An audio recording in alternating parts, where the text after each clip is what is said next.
Welcome dear students. Today our topic is gaseous exchange in human. गैसों का तबादला इंसानों में। Human have an efficient respiratory system. इंसानों के अंदर एन एफिशिएंट एक मौसर या बेहतरीन रिस्पायरेटरी सिस्टम तनफ़ुस का निज़ाम है, मतलब सांस लेने का निज़ाम है। Adopted well for the terrestrial mode of life. Adopted well इसको बेहतरीन तौर पर मुताबिकत के साथ बनाया गया for the terrestrial mode. Terrestrial कहते हैं हम ज़मीनी तरीक़ेकार को, मतलब ज़मीन पर रहने के लिए, मोड ऑफ लाइफ ज़िंदगी गुजारने के तरीक़े के लिए। मोड तरीक़ा मतलब इंसानों को एक बेहतरीन रिस्पायरेटरी सिस्टम दिया गया है कि वो ज़मीन पर अपनी ज़िंदगी को गुजार सकें। दिस सिस्टम इंश्योर और ये निज़ाम इंश्योर यकीनी बनाता है अ स्मूथ एक्सचेंज एक हमवार तबादला ऑफ गैसेस गैसों का between the environment and the human इंसानों और माहौल के दरमियान। मतलब अल्लाह पाक ने इतना बेहतरीन निज़ाम बनाया है इंसानों के दरमियान और माहौल के दरमियान कि वो कार्बन डाइऑक्साइड को प्रोड्यूस करके इन्वायरमेंट को देता है इंसान, और इन्वायरमेंट से बदले में ये ऑक्सीजन लेता है। तो ये साइकिल पूरा थ्रू ऑफ लाइफ चलता रहता है। This system can be divided. अब इस तरीक़ेकार को या इस निज़ाम को तकसीम किया गया है इंटू टू मेन कंपोनेंट, दो बुनियादी अज्जा में, which are air passageway and lungs, जो कि हवाई रास्ता और फेफड़े हैं। तो एयर पैसेजवे वो पूरा आपके पास जो रास्ता होता है जहाँ से होकर ये गैसेस गुजरती हैं उसे हम एयर पैसेजवे कहते हैं, एंड लंग्स और फेफड़े जहाँ पर इसकी एक्चुअल जगह है। अब पहले इसमें आपके पास यहाँ एयर पैसेजवे जो है हवाई रास्ता, उसके बारे में पूरी बात की गई है कि कहाँ से स्टार्ट होता है और कौन कौन सी जगह से ये होकर गुजरता है। When air enters the body, जब हवा दाखिल होती जिस्म के अंदर, it passes through connected tubes, तो ये गुजरती है मिली हुई नालियों के ज़रिए। कनेक्टेड मिली हुई ट्यूब्स नालियाँ टू रीच द लंग्स, और वो फेफड़ों तक पहुँचती हैं। आपको नीचे स्टूडेंट तस्वीर में नज़र भी आ रहा होगा कि ये नोस्ट्रल से स्टार्ट होता है हमारा ये हवाई रास्ता। नोस्ट्रल से होते हुए फिर नाजल कैविटी, फिर फेरेंक्स, उसके बाद लैरेंक्स, फिर ट्रीका, ब्रोंकाई और ब्रोंक्यूल्स में आकर फिर ये लंग्स के अंदर दाखिल हो जाता है। तो ये पूरा आपको रास्ता दिया गया, मुख्तलिफ ये पाइप्स हैं यहाँ पर एक दूसरे के साथ कनेक्ट हुए हैं। तो आगे बढ़ते हैं इसमें। आफ्टर गैसियस एक्सचेंज, गैसों के तबादले के बाद, air moves from the lungs, हवा हरकत करती है फेफड़ों से, टू द आउटसाइड, बाहर, through the same connected tubes, इसी मिली हुई नालियों के जरिए। मतलब अंदर जाने का रास्ता ऑक्सीजन का और कार्बन डाइऑक्साइड के बाहर आने का रास्ता ये बिल्कुल सेम ही है। इसी तरह जगह से हम ऑक्सीजन को अंदर लेते हैं और कार्बन डाइऑक्साइड को बाहर निकालते हैं। दीज कनेक्टेड ट्यूब्स, और ये जो मिली हुई नालियाँ हैं, आर कलेक्टिवली कॉल्ड, उनको मजमूई तौर पर हम कहते हैं द एयर पैसेजवे, हवाई रास्ता।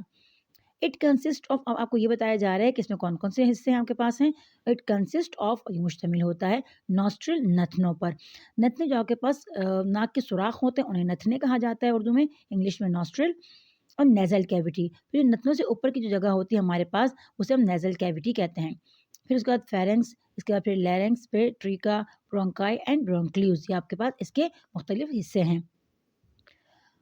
टू ओपनिंग, आपको इन सब के बारे में तफसील से बताया जाएगा। पहले टू ओपनिंग और एक्सटर्नल नॉस्ट्रिल, दो खुली हुई जगह या बैरूनी नथने।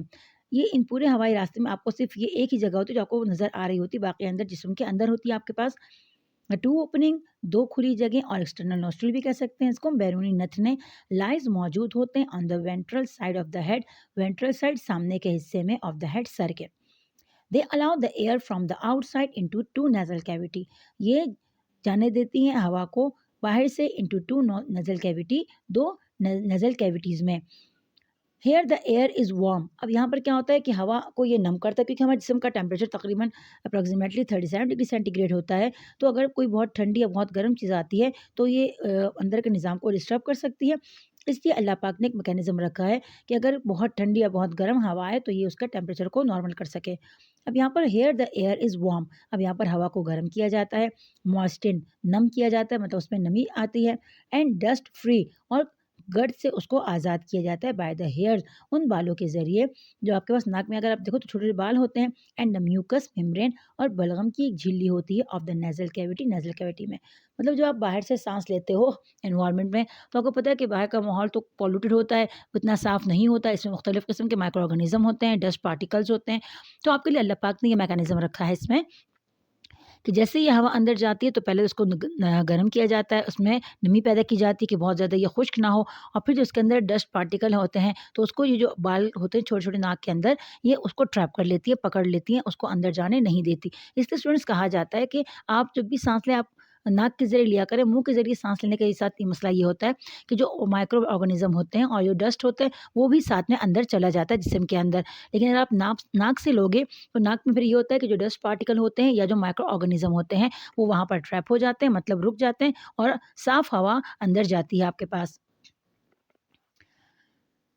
अच्छा, and the sorry the nasal cavity led into the pharynx, और नेज़ल कैविटी ये जाती है फेरिंक्स तक। जो आपको दिख रहा होगा तस्वीर में, डायग्राम में पीछे का हिस्सा है आपके पास ये nasal cavity, which is about 4.5 inches long. अब ये तकरीबन 4.5 इंच लंबी होती है। मस्कुलर पैसेज, और ये उजलाती रास्ता होता है। It is also lined by the mucus membrane, इसके अंदर भी मौजूद होती है म्यूकस मेम्ब्रेन, बलगम की झिल्ली, मतलब इसके अंदर भी आपके पास ये म्यूकस मौजूद होता है। फिर आपके पास आगे इसमें है the air move from the pharynx, और हवा हरकत करती है फेरेंक्स से इनटू द लैरिंक्स, लैरिंक्स तक। जैसे कि ऊपर पहले आपने देखा, पहले फेरेंक्स आएगा उसके बाद लैरिंक्स, तो ये दोनों ट्यूब्स होती हैं, सीधी ये फेरेंक्स से लैरिंक्स में चली जाएगी। और वॉइस बॉक्स, और लैरिंक्स का दूसरा नाम वॉइस बॉक्स भी है, क्योंकि हम जब बातें वगैरह करते हैं तो ये हमारी आवाज़ लैरिंक्स यानी हलक से ही निकलती हैं। It surrounds upper part of the trachea, it surround इसने घेरा होता है, द अपर पार्ट ऊपर वाला हिस्सा ऑफ ट्रीका, ट्रीका का। अगर आप तस्वीर में नीचे देखो तो ये जो आपके पास जो लैरिंक्स है, ये आगे जाकर जो ट्रीका का सबसे ऊपर वाला हिस्सा है इसके ऊपर जाकर मिल जाता है उसके साथ। The cavity of the larynx, और जो जगह होती है आपके पास लैरिंक्स की, इज ऑल्सो लीन्ड, ये भी मिली हुई होती है बाय द म्यूकस मेम्ब्रेन, बलगम की झिल्ली से। At the back of the pharynx, pharynx के पीछे आर टू पैसेज, अब यहाँ पर दो रास्ते होते हैं।